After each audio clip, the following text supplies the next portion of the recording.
Good afternoon. Welcome to the 2020 State of the City. I want to take this opportunity to acknowledge and thank our sponsors. Their contribution supports our vision for a vibrant business community.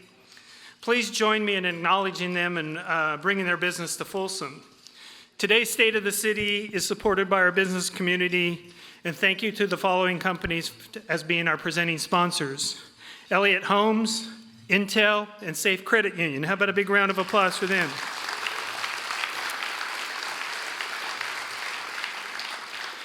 At this time, if you could all please stand, I'd like to welcome a local and talented singer, Nashville recording artist, and Folsom Pro Rodeo favorite, Megan T. Smith, to sing our national anthem.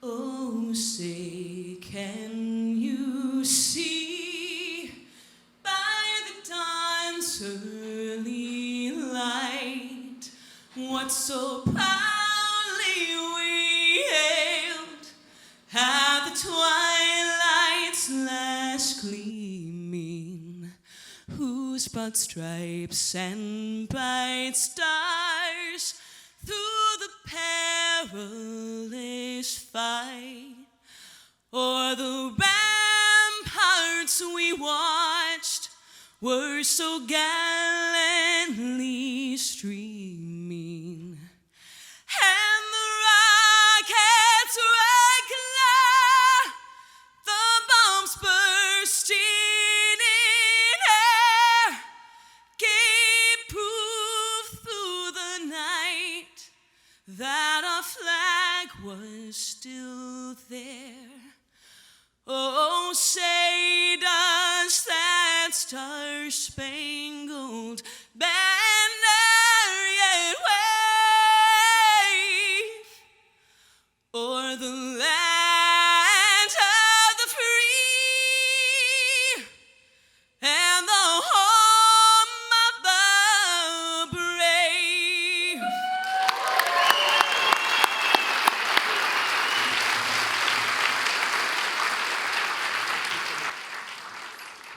Thank you, Megan, for sharing your talents. I'd also like to recognize our platinum sponsors: Dignity Health, Mercy Hospital of Folsom, Dockin Engineering, Easton Development Company, Folsom Telegraph, Folsom Lake Entertainer, Keller Williams, REY Engineers, Palladio, and Style Media Group. How about a big round of applause for them?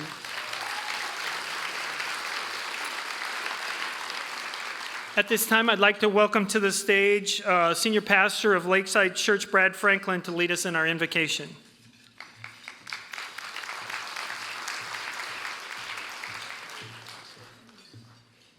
Good afternoon, everyone. Thanks for being in our house today. Let's pray together. Father in heaven, thanks so much for your grace to us. We live in such a beautiful community, and every person who's here in the room today helps make it that way. And so thank you for every person. Lord, for the ones who are serving us food, they help make it a beautiful city. And for the ones who are leading in government and in education and so many different ways, they make it a beautiful community. So thank you for every one of them. Lord, I pray especially for Mayor Aquino and for the city council members as we're talking about the state of our city today. I pray you'll give them great wisdom to be able to do the things that you called them to do and to lead us well. I pray, Lord, for the hard parts in our town, that you would give them wisdom to make them better. For everything that's beautiful, may we celebrate it and may we honor you. Lord, thank you for all your great gifts and blessings to us. Amen. Thank you, Brad. 2019 was a strong year for Folsom business community. We continue to receive recognition for incredible quality of life for our residents and businesses as they wanted to choose Folsom, and we welcome them. At the Greater Folsom Partnership, we continue to evolve its programming and services and debuted a new event, the Folsom Women's Conference. In year one, there were so many women in government and business who stepped into the spotlight. It was the perfect opportunity to put together a dynamic program of speakers, networking, and building community. We are excited to welcome year 2 this year. To kick off this decade, the Greater Folsom Partnership just released our Vision 2035 document that captures the key initiatives that will be our focus for the immediate future. This was a collaborative effort with our boards and other key stakeholders. I'm happy to announce the addition of 2 powerhouse talents to our economic development efforts, Everett Palmer and Phil Scott. If you could please stand and be acknowledged as part of our team.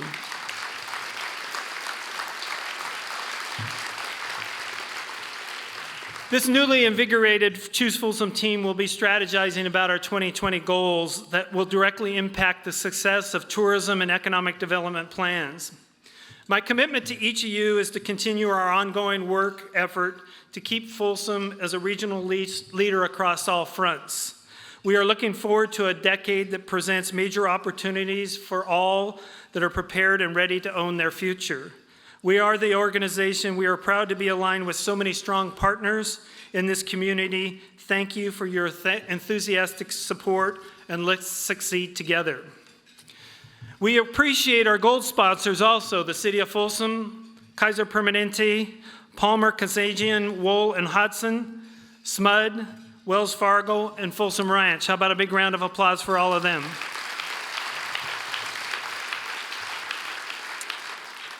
Please join me in welcoming our dignitaries and elected officials, and if you could please hold your applause to the end. From Congressman Ami Bera's office, Representative Philip Norton. From State Senator Brian Dowley's office, we have Representative David Orozco. From Assemblyman Kevin Kiley's office, Chalessa Horvat. And a little plug for Assemblyman Kevin Kiley. He's co-hosting a rally on Tuesday at 10 a.m. on the Capitol steps regarding AB 5 and contracting out. So if you're available and can make that, he certainly would appreciate that. We also have with us our keynote speaker who will be introduced later, Mayor Sarah Aquino, Vice Mayor Ernie Sheldon, Council Member and former Mayor Carrie Howell, Chris Clark, recently elected Board President of Folsom Cordova Unified School District, David Reed, trustee of the Folsom Cordova Unified School District, Joanne Reinking, trustee of the Folsom Cordova Board, Elaine Anderson, our city manager, Sarah Collegian, the superintendent of Folsom Cordova, Dr. Sarah Collegian, I apologize, of Folsom Cordova Unified School District, recently indoctrinated as a doctor, Dr. Whitney Yamamura, president of Folsom Lake College, Brandon Rose, SMUD board member representing Folsom. And in addition, we have former mayors Bob Holderness and Andy Moran. A big round of applause for all of the service that they provide to our community.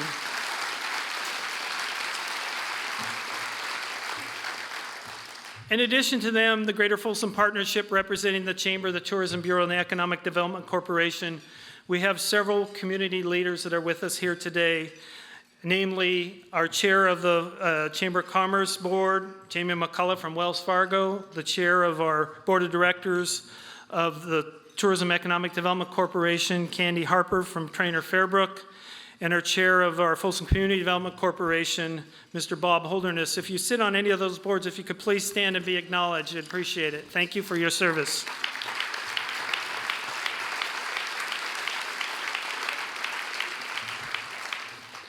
We could not do what we do at the Chamber without great volunteer committees, so I'd like to acknowledge them. The ambassadors, our Folsom's leading young professional group, and Government Affairs Committee. If you're part of those groups, if you could please stand, we'd like to also thank you.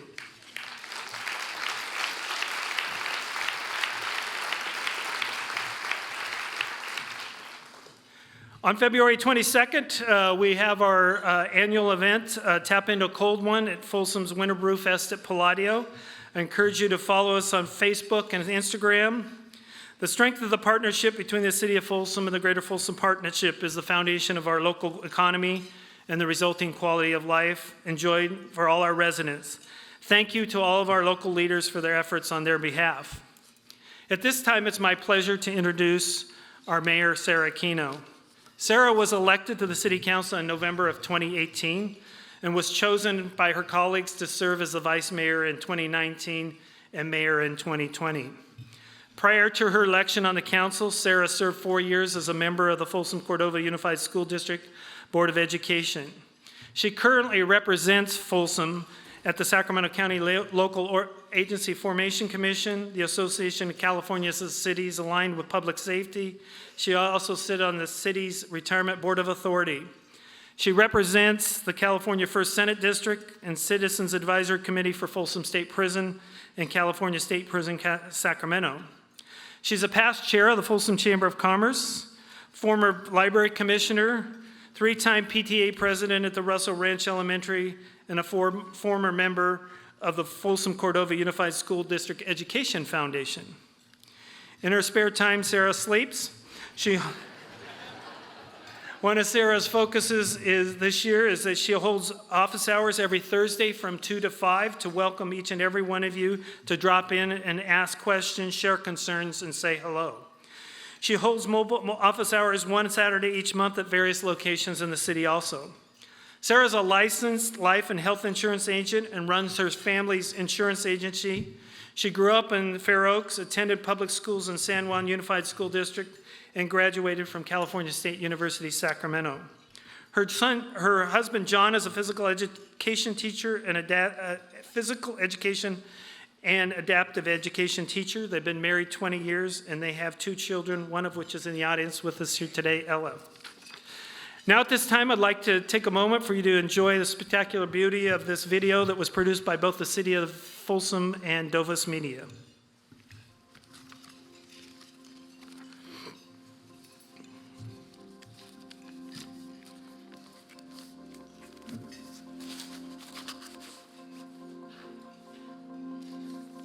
Nestled at the base of the Sierra foothills,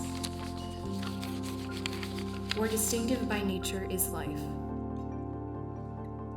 Lakes, a river, streams, endless outdoor activities, a place, a home for everyone. A place to grow up. To be a kid. or be a kid at heart. Go to school. Get an education. And build for the future. Play a sport. Cheer your team. Have some fun in the sun. or work up a sweat. New opportunities are everywhere. A tech hub, A regional employment powerhouse. Where safety, health, And security is a priority. Rooted in history. but always looking forward.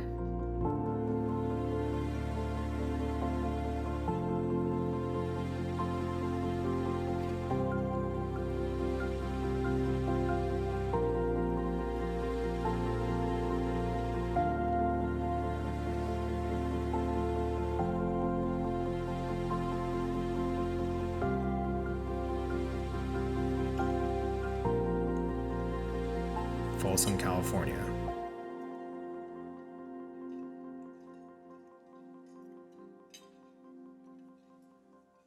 Ladies and gentlemen, please join me in a warm welcome for our mayor, Sarah Aquino.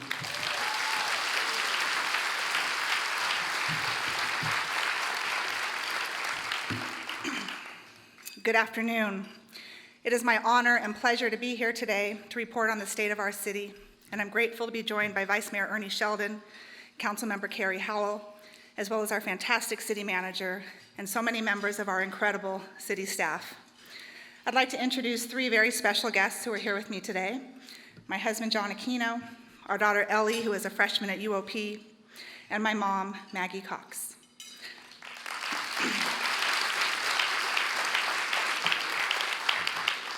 Our son, Andrew, who is a sophomore at Vista, was given the option of coming today or staying at school. He chose school.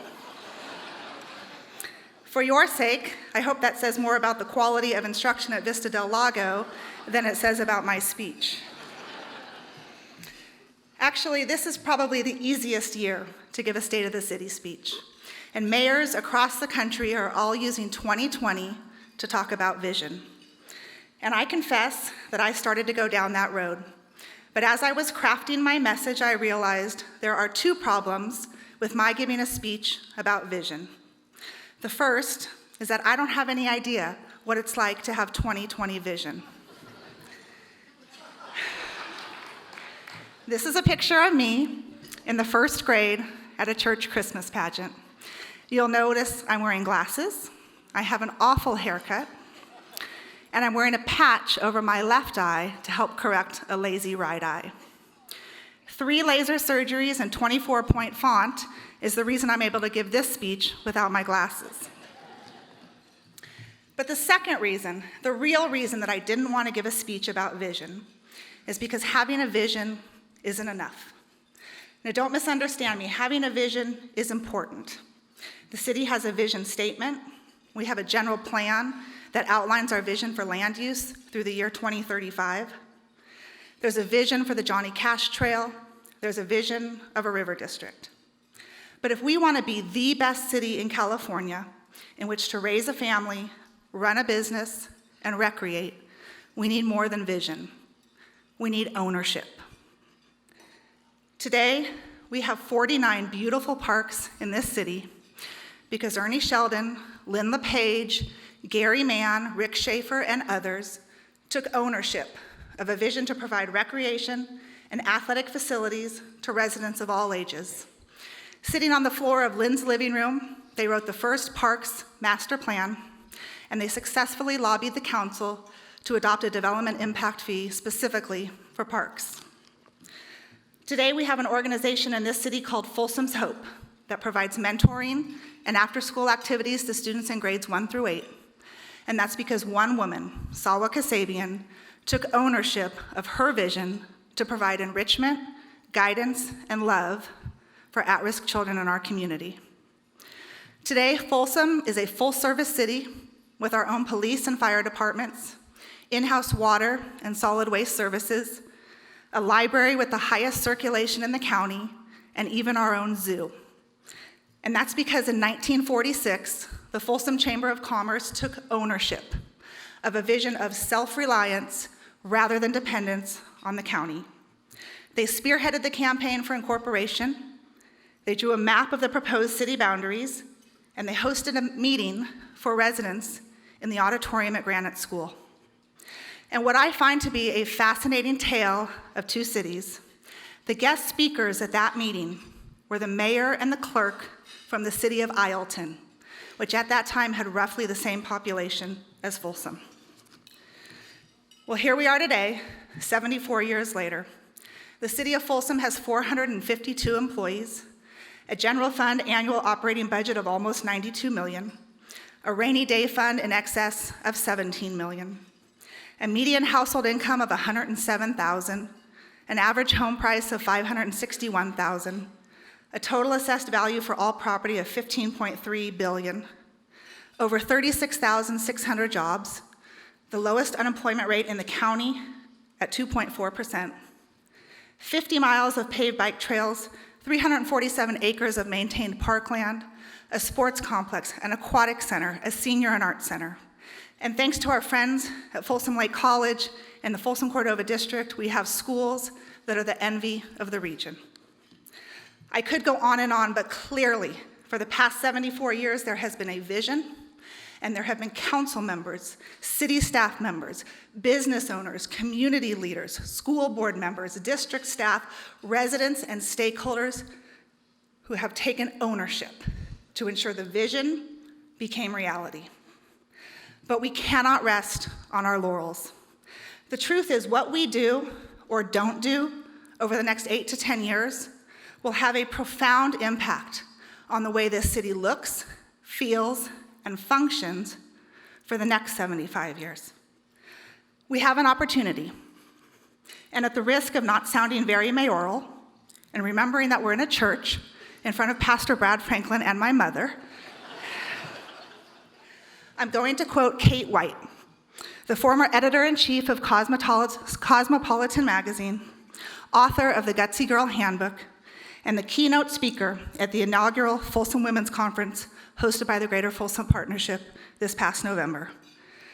We have to be better, bigger, bolder, and more badass.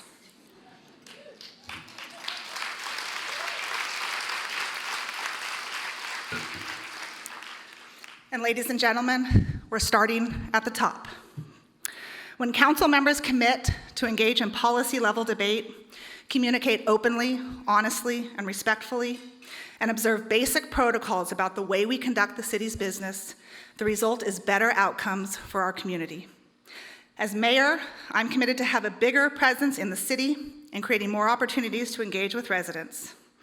As Joe said, the mayor's office on the second floor of City Hall is open every Thursday this year from 2 to 5 p.m. Residents and stakeholders are invited to drop in, ask a question, share a concern, pitch an idea, or just say hello. My colleagues are joining me on a rotating basis for mobile office hours one Saturday each month. A couple weeks ago, Vice Mayor Ernie Sheldon and I met and mingled with residents at Julian's Patisserie and Cafe. And on Saturday, February 1st, Councilmember Gaylord and I will be at Bel Air in the Broadstone Marketplace. City programs, services, and amenities are bigger and better than ever before. The Community Development Department will soon start construction of a state-of-the-art permit center to improve and streamline community development services and provide better access to information for our customers. $300,000 of state grant money will fully fund the physical improvements to the counter and cover the purchase of related equipment. We'll also introduce a new electronic plan check system and an electronic permitting and payment system in order to streamline all permit services. The library continues to offer expanded programming with new bilingual story times, as well as sensory story times designed for children with autism or other sensory needs. And thanks to a grant from the California State Library, the Folsom Library will soon be offering a series called Life Hacks for Teens, which will teach teenagers important life skills from budgeting to folding a fitted sheet. Andrew Aquino has already been enrolled. In 2019, the Parks and Recreation Department completed the Oak Parkway Trail undercrossing and the Lake Natoma Gap Closure Project, providing better connectivity and safer routes for cyclists and pedestrians. In the next few months, we'll dedicate the new Broder Family Homestead Park, 5 acres of historic olive trees, grapevines, horseshoe pits, pathways, and a covered picnic area. In an effort to be better prepared for a potential citywide emergency, our city manager, fire chief, and police chief facilitated an emergency training drill last year by bringing together key city employees from all departments, along with representatives from the Folsom Cordova Unified School District, County of Sacramento, and SMUD. Participants were presented with a scenario of a wildfire within city limits, requiring local and mutual aid police and fire resources, home, school, and senior care facility evacuations, road closures, and human and animal triage and medical care. Participants played the roles they would in an actual emergency, deploying first responders, coordinating transportation, food, and shelter for evacuees, pushing out public information notices, and even staging a mock news conference to brief the media. Last year's over-the-top world record-setting celebration of the 100th anniversary of the Rainbow Bridge and our 6th annual Community Service Day with 3,000 plus volunteers, 70 plus service projects, and 55,000 plus pounds of food collected for the Twin Lakes Food Bank prove that Folsom knows how to go big. But bigger and better aren't enough. We have to be bold. That means challenging the status quo and daring to imagine that things can be different than they are or have always been. I've asked the city manager and our finance department to provide the council with a list of all non-mandated recurring expenses so the council can decide if those items are still priorities for the city or if those dollars could be better spent elsewhere.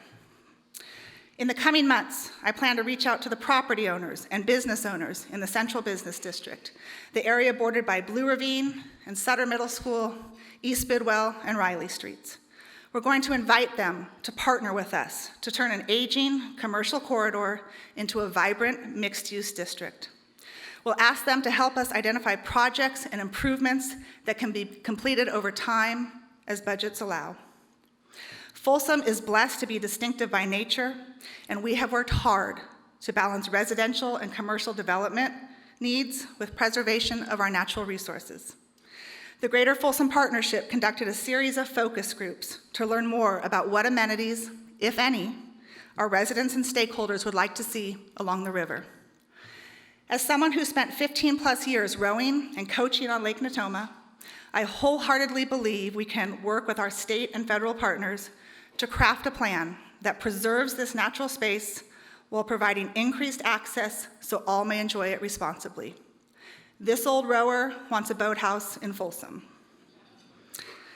Being bold means getting more creative as we contend with a state legislature that gets more and more heavy-handed with its unfunded mandates and creates one-size-fits-all policies that result in a loss of local control.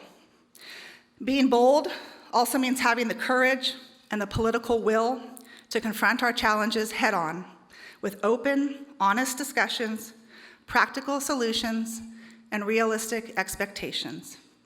And that means talking about homelessness. For the third year in a row, the nonprofit Homeless Assistance Resource Team, better known as Heart of Folsom, is coordinating a 12-week winter shelter. Participating churches take turns hosting up to 20 individuals for at least 7 nights, providing them with a safe, warm place to sleep, plus dinner and breakfast. Every Saturday morning, my husband John and I help transport guests from the host church back to the intake center, where they retrieve their belongings and head out for the day. And I will admit, the first time I drove the Heart van with 7 homeless individuals I didn't know, most of whom were men, I was a little nervous.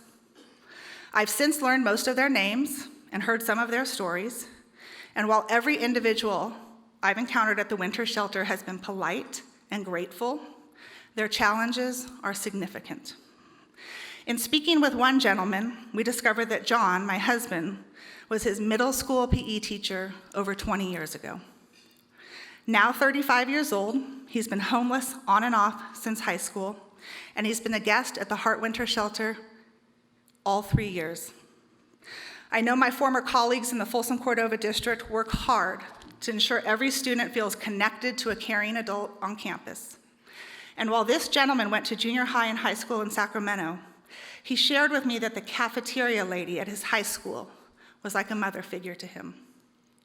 The purpose of the winter shelter isn't just to provide a bed and a meal. It's also designed to build relationships and trust so these men and women will be more likely to accept the resources we offer.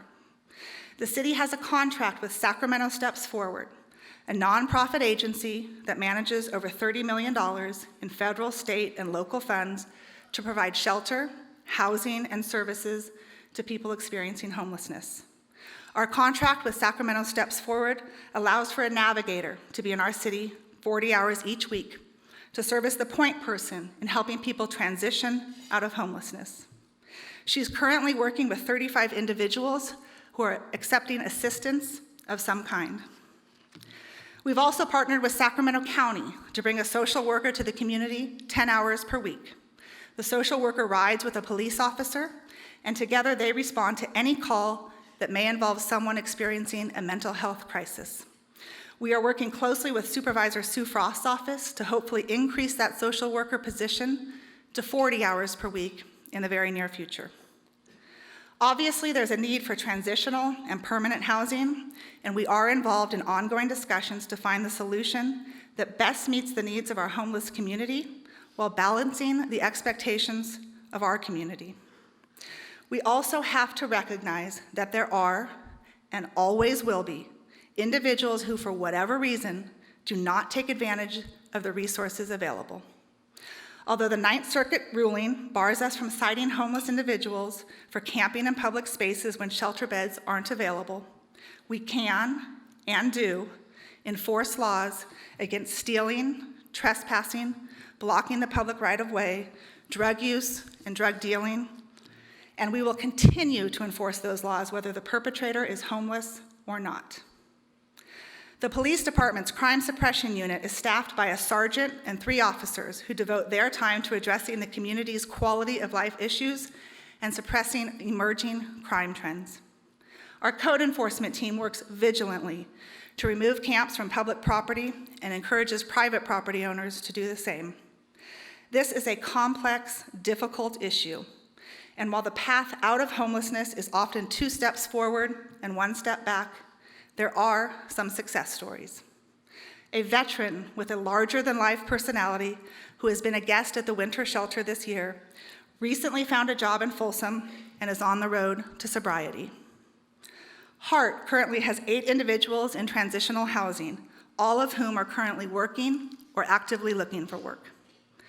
The council and city staff will also continue to look for practical solutions to deal with traffic, infrastructure improvements, pension obligations, and more, all the while challenging ourselves to think better, bigger, and bolder. Early on in my speech, I mentioned a 4th B word, and I know you're probably waiting and wondering if I will repeat it. So here goes. We have 452 badass employees who serve this city every day.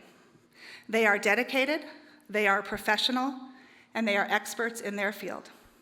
And whether they are teaching your child to swim, or responding to a Public Records Act request, cleaning and camera inspecting a sewer line, staffing a planning commission meeting, or coming to my aid in the mayor's office as I overflowed the sink and almost set off the smoke alarm, they are the unsung heroes. And while, of course, it isn't possible to have all of them with us today, we do have a few employees in the room whom I'd like to recognize. Thanks to the brilliant suggestion of Detrick Mosley, Eric Laughlin, and Todd Marine, the city's water treatment plant is now staffed using 24-hour shifts, which has reduced overtime and standby costs, resulting in a savings of taxpayer dollars.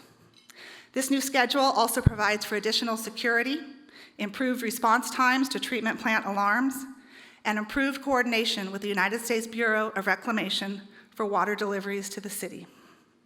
At the urging of Elva Velasic, a 20-year dispatcher in the Folsom Police Department, we recently became the first agency in the state to offer a program called Vitals, which will allow first responders to better assist some of our most vulnerable residents, including those with mental illness, dementia, and autism.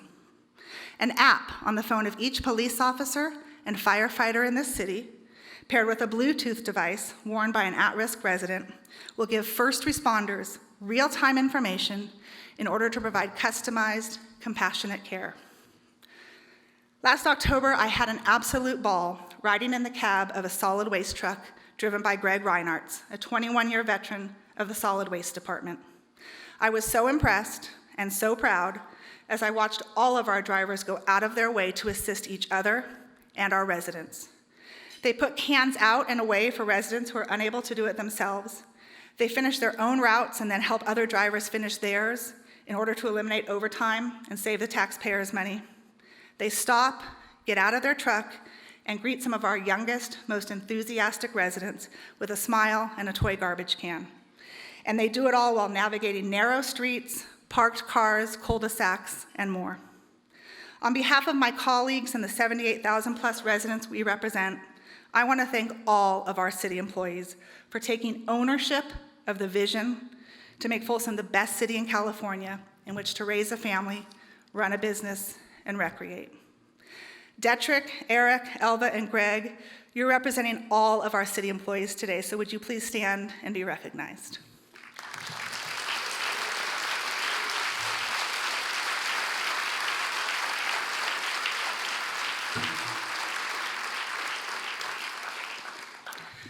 I'm holding office hours this afternoon, so I've got to wrap this up. But I want to leave you with one final thought. Over the years, Folsom's boundaries have expanded, the population has increased, and the landscape has changed.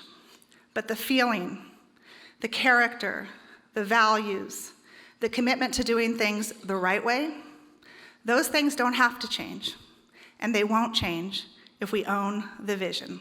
Thank you very much.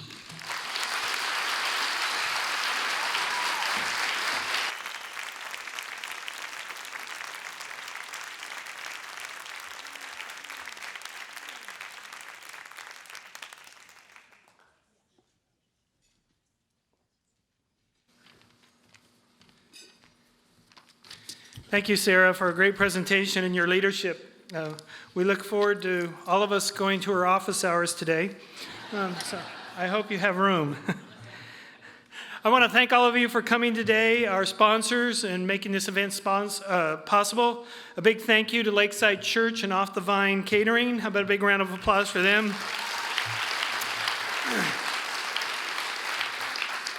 We honestly and truly could not do this without a great team at the Greater Folsom Partnership. So if the staff and team at the Greater Folsom Partnership would stand and be acknowledged.